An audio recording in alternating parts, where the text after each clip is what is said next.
All right, welcome. It's Sports Week. I'm Tolu. He's Dan. The North London Derby doesn't get any bigger this weekend.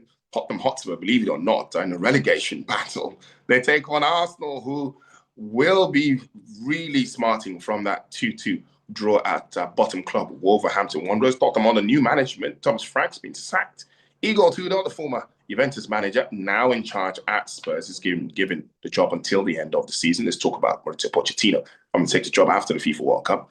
But for you, Dan, this is a North London derby that a week ago had Arsenal written all over it. And a week later, Arsenal look like they're in all sorts of problems. And Spurs, believe it or not, there will be a new manager bounce with Igor Tudor. He's one man who is obsessed with organization. How better to test that out than against Arsenal? It's pretty much a free hit for the manager in this one. Yes, I'll take you back to a couple of weeks ago when Manchester United appointed Michael Carrick, and the first game he had was Manchester City. I've got a sneaky feeling we might see something similar at the weekend because Tottenham, I wouldn't say they have nothing to lose. Obviously, they've got to get at least 3 wins to stay up. So there's still work to be done, similar to Brighton just a moment ago. But I feel that it's almost, as you say, a free hit. And I think that Arsenal will be facing Spurs at the wrong time. Were it facing Spurs with a Thomas Frank in the technical area, I think you'd be looking at Arsenal winning this one all day long. Put Igor Tudor into the managerial equation at Tottenham, and I don't think this is as simple as people would make out. So, by all means, Arsenal favourites, notwithstanding their draw at Wolves on Wednesday, but I don't think Tottenham are going to necessarily be a pushover. Yes, Tottenham have got a lot of injuries. Who knows what the actual shape of Igor Tudor's team will be. Defensive-minded football has obviously been a bit of a bugbear for Tottenham this season. The approach under Thomas Frank works, but the approach shouldn't be too different under Igor Tudor, but you'd hope it would be implemented better. So there's a lot of unknowns, a lot of variables going into this game, and I think it might just have the same kind of tone as the recent Manchester derby, where the struggling Leicester team goes in with nothing to lose, a boost in morale with a new manager, creating the banana skin for the title-chasing outfit. So, as a North London derby goes, this next chapter is going to be a really enticing one. I know that Igor Tudor's only got the job until the end of the season, almost like Michael Carrick's situation could change at the end of the season. But in terms of measuring him up against some of the older Tottenham Hotspur managers, apart from winning the Europa League, you really can't say that the final season under Ange Postecoglou was successful. They finished in 17th in Premier League. And also under Thomas Frank, he almost succeeded in almost equaling Ange Postecoglou's record.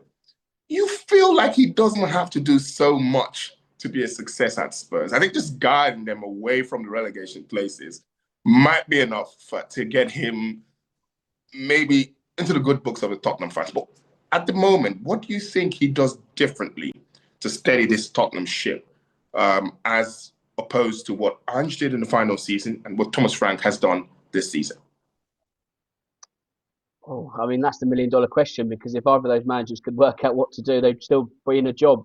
Without being flippant, if Igor Tudor managed to win the derby on Sunday, they should build a statue of him, because that would be a huge boost for Tottenham and a huge dent for Arsenal. But in terms of what is different, as I say, there's a lot of players injured, so you're kind of working with what you've got. I think really you just got to install a bit of confidence in the players. You've got to want the players to work for you.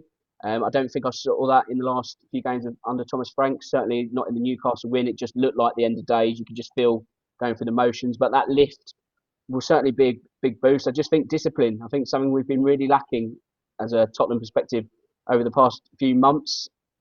You don't need to reinvent the wheel. You just got to work with good players. Good players are still there.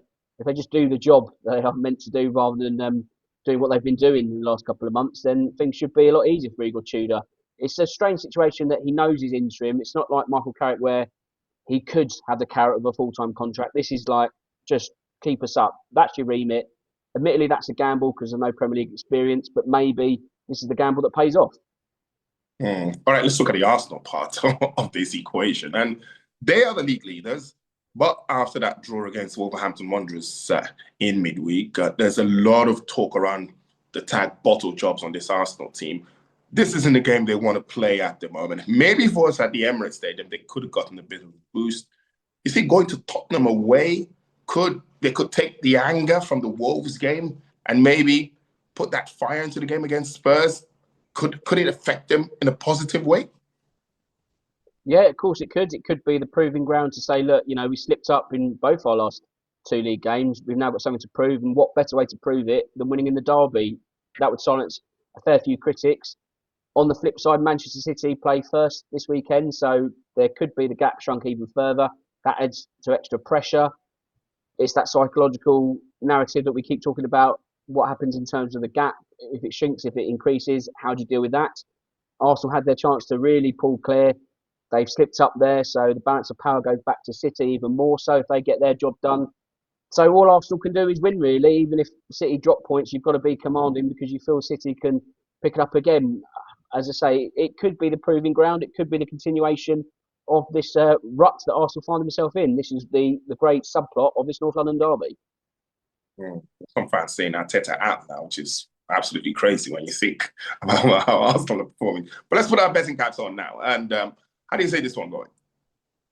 Right, Tolly, you might need to sit down for this one because I'm going to go with some new manager bounce. I'm going to go with a Tottenham win. Now, you might be shocked, but I've made my logic. I feel there's going to be the same kind of narrative as the Manchester derby recently. If you want to dial that down a little bit, maybe Spurs double chance, but I can't see Arsenal winning. I just feel that Arsenal, the way they're playing, the pressure they're under, Tottenham's new manager, the boost that'll bring, I think Arsenal will do well to get a point, but I'm going to go all in on Spurs as a Spurs home win. You heard that from Dan. Very, very concise. Spurs to win against Arsenal. Thank you very much, Dan. That's a bold prediction. No problem, Tolly. Thank you.